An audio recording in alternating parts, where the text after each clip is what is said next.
विरारचे रहिवासी.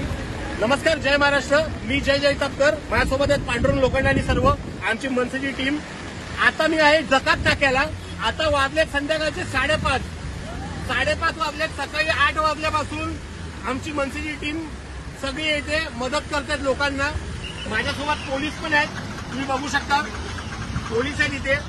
पाणी आता 4-5 फुटापर्यंत तिथे पुढे झालेलं आहे आणि अशी अवस्था आहे की लोकांच्या घरातून पाणी गेलंय. लोक खूप रडत जात आहेत. इथून नालासोपाराला जाणं पण खूप कठीण झालेलं आहे. आम्ही पण स्वतः शिवर करतोय, कारण का आम्ही सकाळपासून दिसतोय. लोकांना वाटतं मी बाकीच्या गोष्टी काय आता बोलणार नाही, कारण का आता मेन हे काय काम आहे ते मदत करणं लोकांना.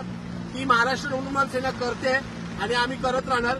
फक्त एवढंच आहे, कुठे ना कुठेतरी आता ह्याचा विचार सगळ्या मतदार बंधूंनी केला पाहिजे तर तुमच्यासाठी उभं कोण होतंय. एवढी वर्ष झाली, तुम्हाला हेच नशिबात आहे, याचा तुम्ही कुठेतरी विचार करा, ही माझी विनंती आहे. आणि मतदान त्या पद्धतीने करा. बाकी मी काय बोलणार नाही. लोकांना मदत करण्यात आम्ही पूर्ण टीम बिझी आहे. काकांना काहीतरी बोलायचं. काका बोला.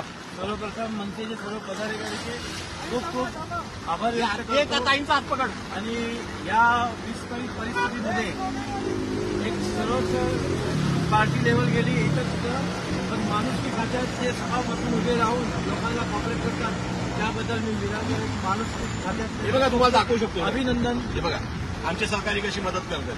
खूप खूप अभिनंदन या लोकांना, सर्व पदाधिकाऱ्यांना आणि मनसेला सर्व संपूर्ण टीमला आमच्या होते. आमच्या अविनाश जाधव साहेबांनी जसा मेसेज पाठवलाय आम्हाला, तसे आम्ही सगळीजण घरातून पहिले बाहेर पडलो आणि लोकांच्या मदतीला आहे. आता आम्हाला असं वाटतं की आम्ही मदत करणं हे प्रथम आमचं कर्तव्य आहे. तेवढं आम्ही करणार. जय हिंद, जय महाराष्ट्र.